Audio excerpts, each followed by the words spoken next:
अगर अभी नहीं जगे तो फिर अब जगने का समय नहीं है, जगाया जा रहा है। ये सत्संग है मोह निद्रा से जगाने का।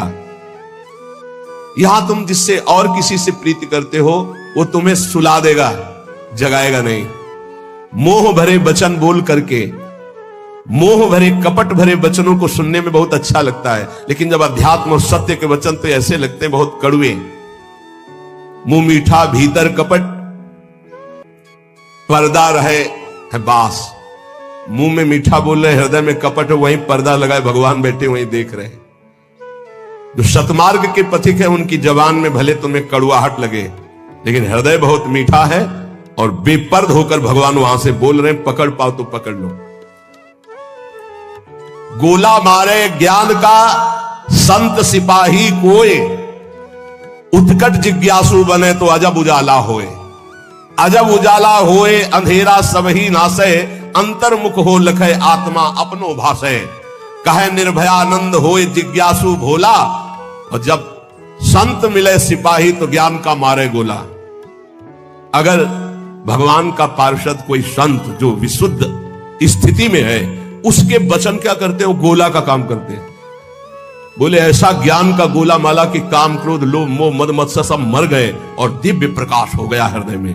गोला मारे ज्ञान का संत सिपाही कोई, उत्कट जिज्ञासु बने और अजब उजाला होए। अगर संत वचन सुन लिए तो अमोघस से खाली नहीं जाते हैं, ये तुम्हारे जीवन का परिवर्तन कर देंगे। बस आपको जरूरत है उन शब्दों को पकड़ने की। जिस समय अंतर्मुखता बढ़ने लगे, आपको अपने दोष दिखाई देने लगे, जान लेना संत वचनों का प्रभाव शुरू हो गया है। अंतर्मुख हुए लखे, अपने दोष दिखाई देने लगे, मेरे में ये कमी, मेरे में ये कमी, हे भगवान ये मेरी कमियां कैसे दूर होंगी? तो जान लो संत संग का प्रभाव आपके ऊपर पड़ रहा है। आत्मा अपनो भाषे, अपने आप से अपने स्वरूप का बोध प्रारंभ हो जाता है जब किसी सच्चे संत का संग मिलता है। पाता है निज आत्मा विषयन सो मन रोक, काम क्रोध के वेग की जो सही जावे झोंक।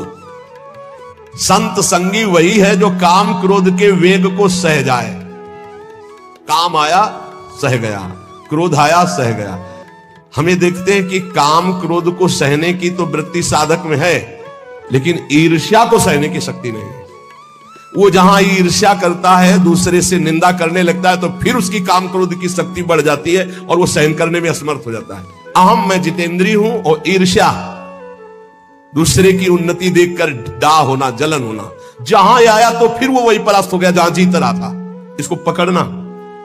गुरु कृपा से काम और क्रोध पर विजय प्राप्त करने की योग्यता साधक में आ जाती। बहुत शीतल हृदय होने लगता है, लगता है क्या कुछ नहीं। और जहां उसके अंदर ये अहम आया और दूसरों को देखकर जलन होने लगी, अपने में अहम आने लगा, वहीं उसकी सामर्थ्य घट गई और वो उसी विषय के लिए रोने लगा। काम क्रोध आदि उसको परास्त करने लगे। समझना, इस बात में आध्यात्मिक चर्चा है जिससे आपको परम पद मिल जाएगा। आप अगर गुरु शरणागत है तो काम क्रोध आपके अंदर स्फुरित होंगे, परास्त नहीं कर सकते। चिंगारी की तरह स्फुरित होंगे, ज्वाला की तरह नहीं। पक्का समझ लो। दो बातें हैं यदि तुम काम क्रोध से परास्त हो जाते हो। पहला, आप गुरु आज्ञा का उल्लंघन करके कोई गंदी बात देख रहे हो, कोई गंदी बात कर रहे हो, कोई गंदी बात करने वाले लोगों का संग कर रहे हो। अगर ये नहीं तो फिर तुम काम विजयी होने का अहंकार कर रहे हो। अन्यथा स्फुरणा होती है और शांत हो जाती है। उसी मार्ग से चले हुए अनुभव की ये बात है। हम किसी की दूसरी तर्क वाली बात नहीं मान सकते, छाती की बात मानते हैं। ऐसे स्फुरण होता है और शांत हो जाता है, क्योंकि उसके लिए कोई चारा नहीं है। धीरे धीरे स्फुरण भी बहुत कम होने लगता है। पर जहां देखा गया अपने में अहंकार आया कि मैं जितेंद्री, और जहां दूसरे की उन्नति से डाह, तो फिर वही उसको परास्त कर देते। चिंगारी को ज्वाला बनने में देर नहीं लगती। वो चिंगारी तब शांत होती है जब भगवत साक्षात्कार हो जाता है, सूक्ष्म रूप से विकार रहते हैं। पता है निज आत्मा विषयन सो मन रोक। जब संत वचन रूपी प्रकाश आपके हृदय में हुआ, तो ये जब पता हो गया कि तुम देह नहीं हो, भले अनुभव नहीं हुआ, तो अपने मन को विषय में जाने से रोको। बोले काम क्रोध के वेग की जो सही जावे झोंक। इनका झोंका आता है हवा का, जैसे झोंका। हवा का झोंका आवे, तूफान आवे, किसी पहाड़ का आश्रय ले लो, बच गया। छोटी मोटी पेड़ आदि का आश्रय मत लेना, नहीं टूट के गिर जाएंगे आपके ऊपर, वही मार देंगे। क्या करना है? पहाड़ का आश्रय। पहाड़ कौन है?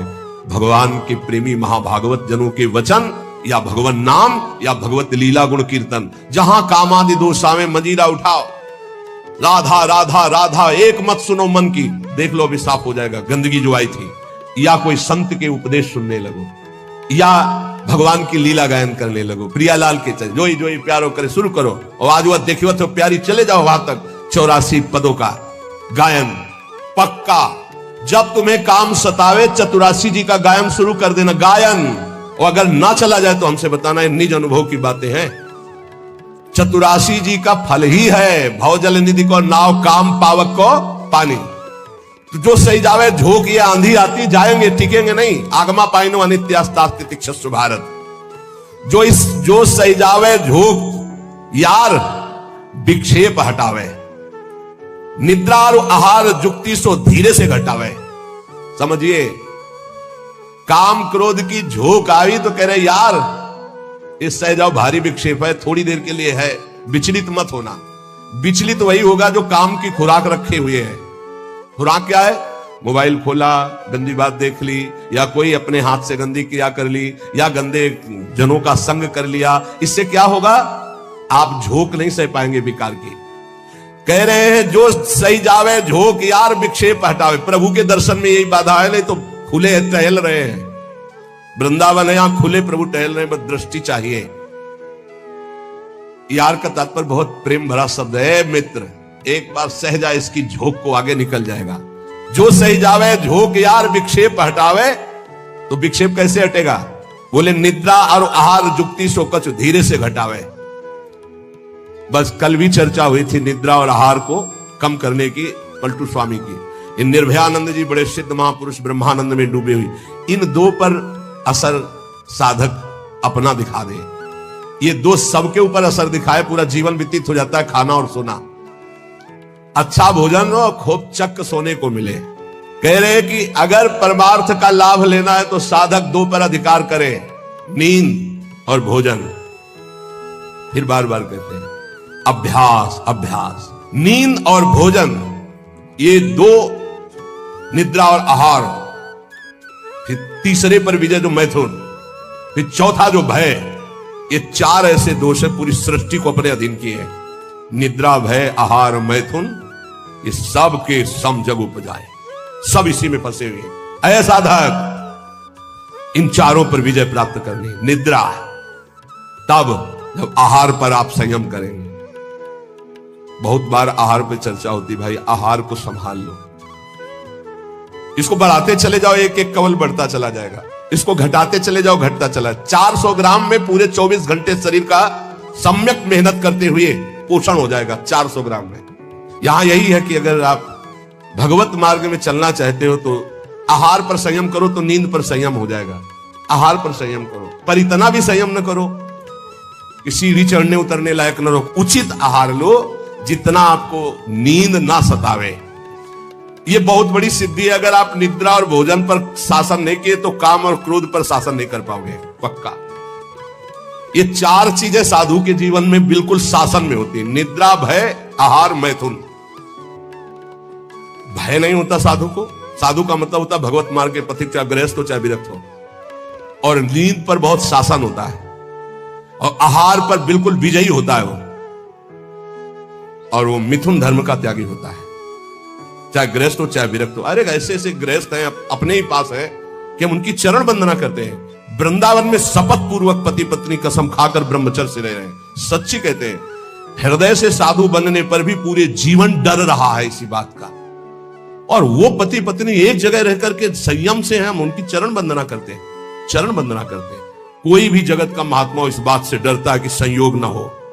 वो संयोग में पड़े हैं, एक ही घर में रहते हैं, ज्यादा जगह नहीं तो हो सकता है कोई एक ही आसन में रहते हो, लेकिन बलिहारी कसम पूर्वक ब्रह्मचर्य। और यही नहीं, बाहर भी रहते हुए ऐसे शिष्य है, तब ये लगता है कि भगवान की कृपा अमोघ है, क्या नहीं कर सकती। और आप लोग तो बैरागी हैं। निद्रा और आहार जुक्ति सो धीरे सो कछु घटावे। धीरे धीरे घटाना चाहिए। नींद और आहार, देखो संतों ने कहा है, निद्रा और आहार जुक्ति सो कछु घटावे। कहे निर्भयानंद झूठे जाने सब नाता, विषयन सो मन रोग आत्मा निज का पाता। जब समस्त विषयों पर विजय प्राप्त कर लेता है तो आत्मानंद का उसे अनुभव स्वयं होने लगता है। अष्ट सिद्धि नौ निधि हमारी मुट्ठी में हरदम रहती। ये नाम जापक, ये संसारिक लाभ की तो बात जाने दो। अष्ट सिद्धि नौ निधि हमारी मुट्ठी में हरदम रहती, नहीं जवाहर सोना चांदी त्रिभुवन की संपत्ति चाहती। भावे ना दुनिया की बातें दिलवर की चर्चा सहती, ललित किशोरी पार लगावे माया की ये सरिता बहती। राधा राधा राधा, सब सिद्धियां सब लाभ आपको प्राप्त है। जो नाम जापक अपने कर्तव्य को भगवान में समर्पित करता है वो कैसा सिद्ध महापुरुष हो जाता है। जगत गुरु भगवान श्री कृष्णचंद्र जी गीता जी में महापुरुष की स्थिति का वर्णन करते हैं। त्यक्त्वा कर्म फलासंगम, बहुत दिनों के बाद है, त्यक्त्वा कर्म फलासंगम नित्य तृप्तो निराश्रयः कर्मण्यभिप्रवृत्तोऽपि नैव किंचित करोति सः। इसीलिए बीच बीच में रुक जाता है कि बहुत स्थिति का ऊंचा वर्णन यहां है और उसके लिए कुछ साधना चाहिए। जब तक अच्छी साधना नहीं होगी तो सिद्धावस्था को समझ पाना बड़ा कठिन होता है। और ये भगवान की वाणी ऐसे अर्थ पढ़ लेना तो अलग बात, उसको समझना। त्यक्त्वा कर्म फलासंगम नित्य तृप्तो निराश्रया। देखो पहले एक एक शब्द में डूबा जाता है। शास्त्रों का मनन कैसे होता है? निराश्रया, किसी का भी आश्रय न हो। सिद्ध पुरुष कैसा होता है? निराश्रित होता है, एकमात्र अपने स्वरूप में स्थित या भगवान में स्थित, सब अन्य आश्रय रहते। और यहां एकमात्र भगवान ही का आश्रय नहीं और सब आश्रय है। देख लो अंदर से। सिद्ध पुरुष कहता होता है नित्य तृप्तो, कभी कोई चाह ही नहीं होती, जैसे गले तक छका हो फिर उसको कुछ भी नहीं। नित्य तृप्तो। त्यक्त्वा कर्म फलासंगम, किसी भी कर्म की कोई भी फल की आशा नहीं रहती। कर्मण्य भी प्रवृत्तो भी नयु किंचित करोति सः, अच्छी तरह कर्म करता हुआ भी वो किसी कर्म का कुछ फल नहीं चाहता। स्वाभाविक केवल भगवत प्रेरणा से कर्म हो रहे हैं, उनके कोई फल की इच्छा नहीं, क्योंकि जो सब कर्मों का परम फल है वो भगवान का साक्षात्कार उनको प्राप्त हो गया है। ये सिद्ध पुरुष के लिए श्लोक गाया गया है। जो कर्म और कर्म फल की आसक्ति का त्याग करके सब आश्रयों से रहित सदा तृप्त रहता है, फिर भी वो अच्छी तरह शास्त्र आज्ञा के अनुसार कर्म करता है, पर किसी भी कर्म फल की कोई आकांक्षा नहीं है, वो सिद्ध हुआ पुरुष कहा जाता है। श्री भगवान कह रहे हैं। लेकिन यहां उल्टा है। अगर हम कोई भी कर्म करेंगे तो पहले हमारा जो सोच होगी वो उसके फल पे होगी। ये सोच नहीं होगी कि हमारा धर्म है इसका पालन करना। कोई भी कर्म बिना फल की आकांक्षा के आप शुरू ही नहीं कर सकते। सोचो, सोचना जरा। कोई भी कर्म करेंगे तो इसका फल क्या होगा, ये हम साधक के लिए कह रहे हैं। जो विषयी है वो नहीं सोचते, जो सिद्ध है वो नहीं सोचते। दोनों बात समझना। जो विषयी है वो नहीं सोचते कि इसका परिणाम क्या होगा, जेल मिलेगी कि दुर्गति होगी कि नरक जाएंगे कि शरीर नष्ट हो जाएगा, ये कुछ नहीं सोचते। जो सिद्ध है वो पूर्ण तृप्त है, इसलिए केवल शास्त्र सम्मत कर्म करते हैं। वो फल की आकांक्षा या फल की सोच ही नहीं रखते। जो बीच में है, ना पूरे विषयी है ना पूरे साधक है, वो पहले फल सोचते हैं। परिक्रमा का क्या फल होगा, सत्संग का क्या फल होगा, यह करेंगे तो इसका फल क्या होगा। फल पर दृष्टि रखने वाला अध्यात्म को धारण नहीं कर पाता है। भगवान कह रहे कर्मण्येवाधिकारस्ते, तुम कर्म से केवल अपना अधिकार रखो, फल के ऊपर नहीं। फल में सुख दुखे समय कृत्वा लाभा लाभो जया जयो, जय या पराजय, लाभ या हानि, सुख या दुख, इसमें समान भाव रखो। यह अध्यात्म, और यह तो सिद्ध पुरुष का लक्षण है। अब यहां ध्यान देना है, मैं कर्म करता हूं, ये कर्म मेरे लिए है और इसका अमुक फल मिलेगा, ऐसी जन साधारण साधक की स्थिति रहती है। ये उसके बंधन का कारक है, चाहे जितना बड़ा कर्म कर ले। ध्यान से सुनना, ये गीता जी है। ये मैं कर्म कर रहा हूं, इस कर्म का मेरा ये फल होगा। वो कर्म फल का और कर्मकर्ता बनने के कारण चाहे जितना ऊंचा कर्म करे वो बंधा ही रहेगा, मुक्त नहीं होगा। भले शुभ कर्म किया तो देवलोक जा, तपलोक जा, पर आना तुझे मृत्युलोक में ही पड़ेगा। लेकिन जो सिद्ध महापुरुष होता है, परिक्रमा चलो स्वाभाविक, उसको कोई लक्ष्य नहीं कि इसका फल क्या होगा, इसका अच्छा अटल्ला चुंगी से मुड़ गया उधर, पूरी नहीं हुई, कोई उसको शोक नहीं है, ना कोई लाभ है ना कोई हानि है, स्वाभाविक कर्म हो रहा है। क्यों? क्योंकि उसने अपनी इंद्रियों को, अपने मन को अधीन करके परमात्मा तत्व की स्थिति प्राप्त की है। अगर इंद्रियां और मन पर विजय प्राप्त नहीं की तो जीवन मुक्त होते हुए भी दुर्गति को प्राप्त होगा। आत्मा जीवन मुक्त ही है, उसको कोई नहीं बांधा। इंद्रियां और मन बंधे होने के कारण आत्मस्वरूप जो जीवन मुक्त है उसको भोगना पड़ रहा है। बहुत ध्यान देने का विषय है। आत्मा को शुद्ध करने की जरूरत नहीं, परम शुद्ध है। आत्मा को मुक्त करने की जरूरत नहीं, परम मुक्त है। तो बंधा कौन है? इंद्रियों और मन में तुम्हारी तन्मयता, इंद्रियां मन विषय भोगों में। जैसे राजा तभी विजयी माना जाएगा जब सेना विजयी होगी, और सेना हार गई तो राजा हार गया, सेना जीत गई तो राजा जीत गया। ऐसे ही इंद्रियां मन हार गए विषयों में तो तुम हार गए, तुम्हारी दुर्गति होगी। और इंद्रिय विजेता मन विजेता हो गए तो तुम जीवन मुक्त हो गए, क्योंकि जीवन मुक्त थे, जीवन मुक्त हो, जीवन मुक्त रहोगे। पूरी साधना इंद्रिय और मन की आ गई है। इंद्रिय और मन को भोगों से हटाकर प्रभु में स्थित करना तो विजयी। अगर इंद्रिय मन भोगों में लग गए तो आवागमन से मुक्त नहीं होगे। लेकिन सिद्ध पुरुष की इंद्रियां और मन ये अपने आप शांत होते हैं, क्योंकि वो त्यक्त्वा कर्म फला संगम, ना कर्म में आसक्त है और ना फल में आसक्त है। श्री भगवान कह रहे नित्य तृप्तः निराश्रयः। बहुत ध्यान देने योग्य बात है। जो निरंतर नाम जप करता है, लीला गायन करता है, उसमें सुख का अनुभव करता है। ध्यान रखना, आप जब कीर्तन करते हैं तो आप आनंदित होते हैं अंदर से, या आपका लक्ष्य होता है कि महाराज जी सुन रहे इसलिए मैं बड़ा आलाप लू लंबा? ध्यान देना, आप प्रियाजू को पुकार कर आनंदित हो रहे हैं, या आप ये देख रहे हैं कि चार लोग हम बहुत अच्छा गा लेते हैं, भाव बदल गया। ध्यान रखना, अगर आप आत्मानंद के लिए गा रहे हैं मेरी लाडली मेरी प्रियाजू, तो आप उसमें तृप्त होंगे। उसकी तृप्ति आपको विषयों से विजय दिलाएगी। ध्यान देना, कथा सुनना, कथा करना, नाम जप करना, नाम कीर्तन करना, सेवा, इन सबसे आत्मसुख की प्राप्ति होती है। स्वांता सुखाय तुलसी। इस आत्मसुख के बल पर हम विषयों से विजय प्राप्त करते हैं।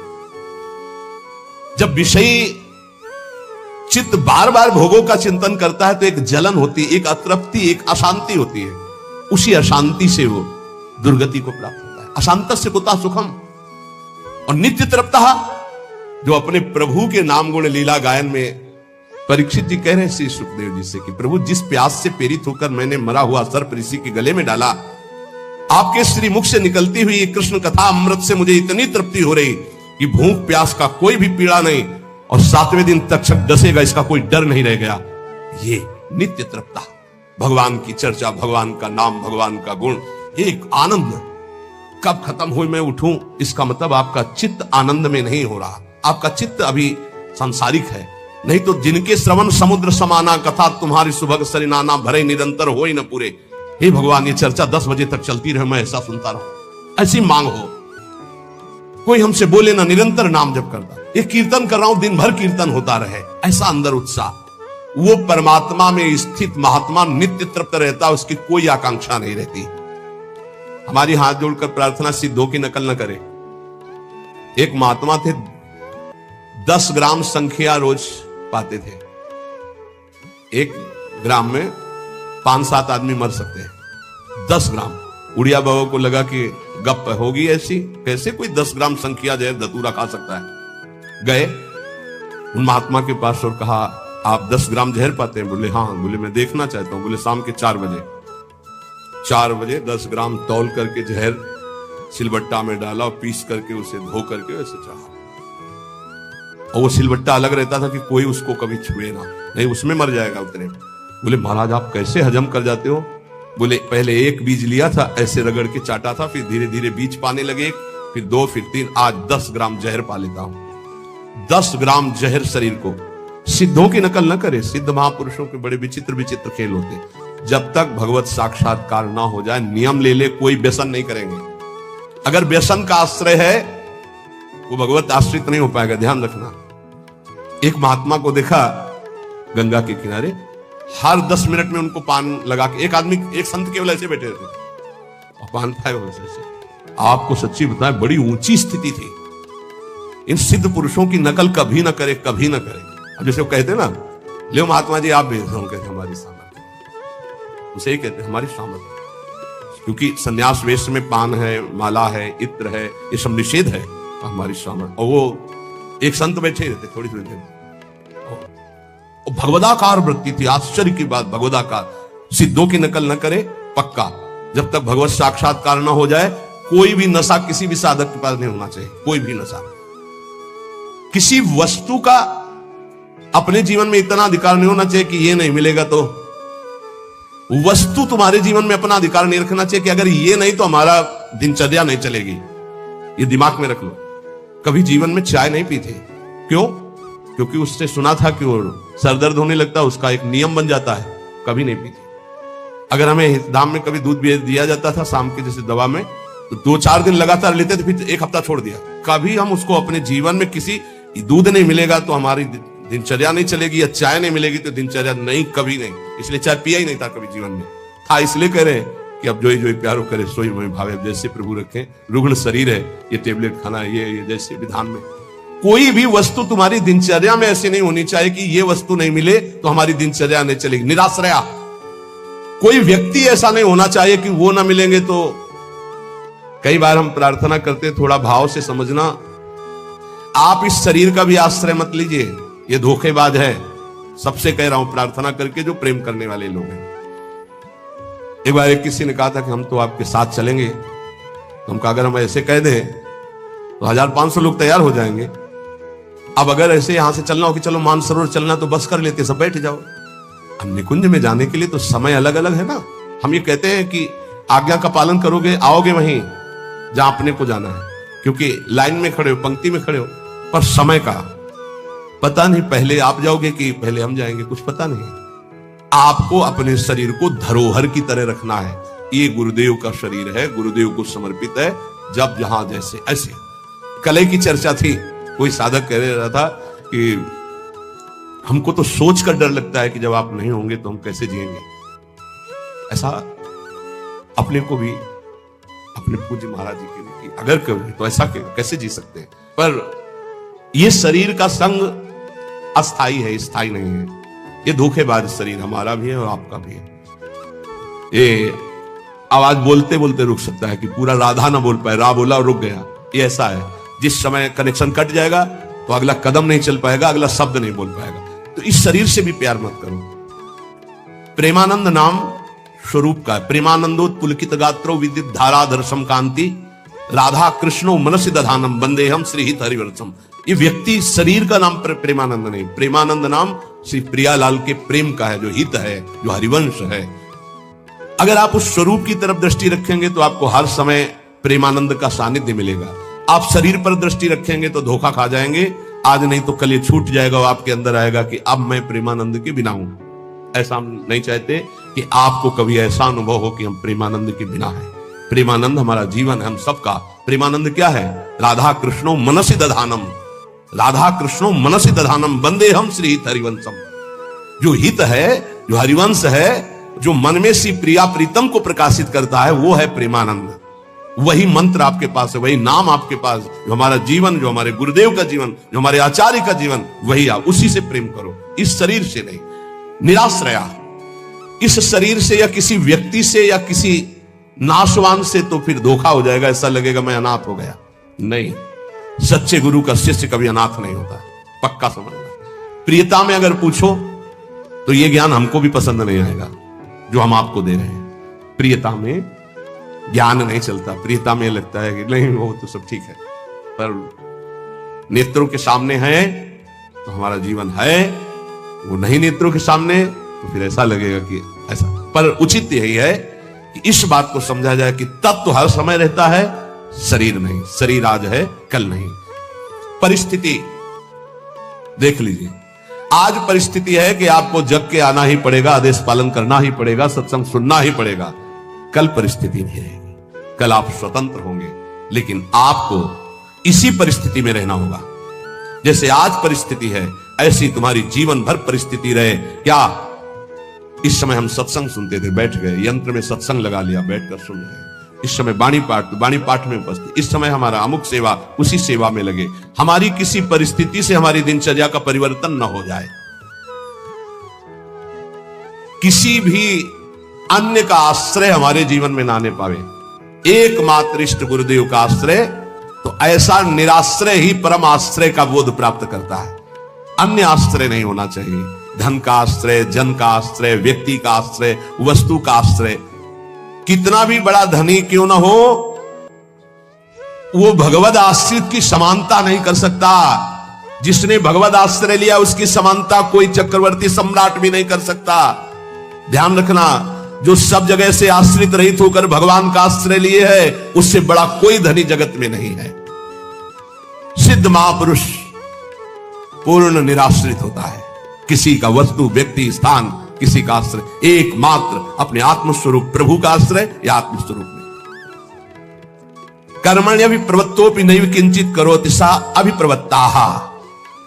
वो सांगोपांग से सब कर्म करता हुआ भी नहीं करता है, ना फल की आकांक्षा होती है, ना कोई कर्म करता है। सिद्ध पुरुष जैसे कोई भी देहाभिमानी कर्म करता है तो पहले संकल्प बनाता है, मैं ऐसा करूंगा, फिर उसे सांगोपांग करने की चेष्टा करता है, फिर उसके फल की बाट जो होता है। लेकिन सिद्ध पुरुष, मैं एक कर्म कर रहा हूं, इसका संकल्प ही नहीं बनता, अपने आप कर्म होता है। जैसे कभी कभी कोई कहते हैं कि हमें सूचना नहीं, हमें खुद सूचना नहीं थी, आपको कहां से सूचना हो गया? ए चलो यमुना किनारे इस समय ब्याहुला होगा, इसी समय आया है, कोई संकल्प नहीं है, कोई कामना नहीं, बस चलो होगा, बस अभी चलो, परिक्रमा चलो, अभी कोई संकल्प नहीं, कोई ऐसे सांगोपांग कर्म होगा, पर मैं करता हूं इस भाव से नहीं, मैं करूंगा इस भाव से भी नहीं, और इसका ये फल होगा इस भाव से भी नहीं। ऐसा सिद्ध पुरुष का जैसे कर्म होता है, वैसे ही साधक को अगर करने की भावना है तो मिटानी चाहिए, फल की भावना है तो उसे समर्पित करनी चाहिए प्रभु को, तभी वो सिद्धावस्था को प्राप्त होता है। भगवत प्रसन्नता के लिए किया हुआ कर्म सिद्धावस्था की तरफ ले जाता है, पर सिद्ध पुरुष इसमें भी नहीं रहता कि भगवान की प्रसन्नता के लिए होता है। वो स्वाभाविक हो रहा है, खिलवाड़ जैसा सांगोपांग हो रहा है। जैसे गांव में बैलगाड़ी लेकर किसान जाते थे तो 8-10 बच्चे दौड़ पड़े और हिलक कर बैठ गए, आधा किलोमीटर तक बैठ के गए, फिर उतर के पैदल चले आए। उनसे पूछो क्यों किया, कोई उत्तर नहीं, बस खिलवाड़। खेल खेल में ऐसे ही संपूर्ण सांगोपांग क्रियाएं होती है, कोई फल की आकांक्षा नहीं। बालवत सिद्ध महापुरुष का संपूर्ण सांगोपांग शास्त्र सम्मत कर्म होगा, लेकिन ना करता है और ना फल की आकांक्षा है। निराशीयत चित्तात्मा त्यक्त सर्व परिग्रह। सिद्ध पुरुष शारीरम केवलम कर्म कुर्वन्नाप्नोति किल विषम। निराशीयत चित्तात्मा, जिसका शरीर बस में है, शरीर बस में, हिलन डुलन चेष्टा रहित। बहुत जरूरी है ऊर्ध्वगामी वीर करने के लिए, ऊर्ध्वरेता बनने के लिए शरीर को निश्चेष्ट करना बहुत जरूरी है। अगर आसन पर बैठे तो कल भी कहा था, आज भी कह रहे हैं, कुछ देर तो ऐसे बिना हिले डुले बैठना सीखो। शांत, आपका शरीर स्वस्थ है, शांत, पीड़ा युक्त शरीर पर शांत, बार बार इधर उधर इधर नहीं, शांत शरीर वश में, जहां हाथ रखा वहीं रख दिया, 1 घंटा नहीं उठाया। जैसे बैठे वैसे बैठना सीखो। ये बार बार बार बार बार ऐसे, ये वायु है, पच जाएगी, ये और कुछ नहीं है, वायु है, बार बार पीड़ा देती, वो पच जाएगी, वायु पच जाएगी। जो आसनों पर बैठते हैं उन्हें कभी वात रोग नहीं होता, ये गठिया दर्द ये सब, शांत वायु पच जाए, वृद्धावस्था तक उनको वायु रोग नहीं होगा जो आसनों पर बैठते हैं, शांत। शरीर का जिन्होंने बस में करने के निश्चेष्ट कर दिया है, अगर 100 आसन पर लेटे 2 घंटे उसी 100 आसन पर सीधे ऐसे ऐसे भी नहीं होगा, 100 आसन पर ही लेटे, करवट ली, रात्रि व्यतीत कर 2 घंटे 3 घंटे जो उसी करवट में, नींद आवे ना आवे, बैठे तो उसी बैठक में, खड़े तो फिर आधा 1 घंटा उसी जगह खड़े। मंत्राकार वृत्ति के लिए शरीर को निश्चेष्ट करना अत्यंत आवश्यक है। अरे 1 घंटा के लिए करना 24 घंटे में सीख जाओ, वैराग्य भाव में हो या गृहस्थी में, भक्ति में लोग थोड़ा तो निराशीर चित्तात्मा, जिसका शरीर बस में है, और फिर अंताकरण। अभी शरीर बस में नहीं तो अंताकरण को क्या समझोगे? मन बुद्धि चित्त अहंकार, बुद्धि मंत्र के निर्णय में लगी हुई है। राधा, मन बार बार उसी को लिख रहा है, चित्त बार बार उसी का चिंतन कर रहा है, अहम उसी में लीन हो रहा है। राधा राधा राधा राधा, पूर्ण अंताकरण लय उसी में। जैसे घड़ी का सिलाई चलो तो मिनट सुई, सेकंड की सुई, घंटे की सुई, वही ऐसे ही राधा नाम में ही, जैसे हम राधा नाम उच्चारण, ऐसे मंत्र में पूरा मन बुद्धि चित्त अहंकार पूरा उसी में लीन, या अपने स्वरूप में स्थित अंतःकरण का लय। अंतःकरण तब बस में हो, पहले शरीर तो करो, पहले इंद्रियां तो करो, कुछ तो थोड़ा अध्यात्म के विषय में समझो अच्छी तरह से। जिसका अंतःकरण बस में, यह सिद्ध पुरुष का लक्षण है। शरीर बस में, अंतःकरण तब जब इंद्रियां बस में। जिसने सब प्रकार से भगवान का आश्रय लेकर अन्य आश्रयों का, परिग्रहों का त्याग कर दिया है, जो इच्छा रहित है, वो शरीर संबंधी केवल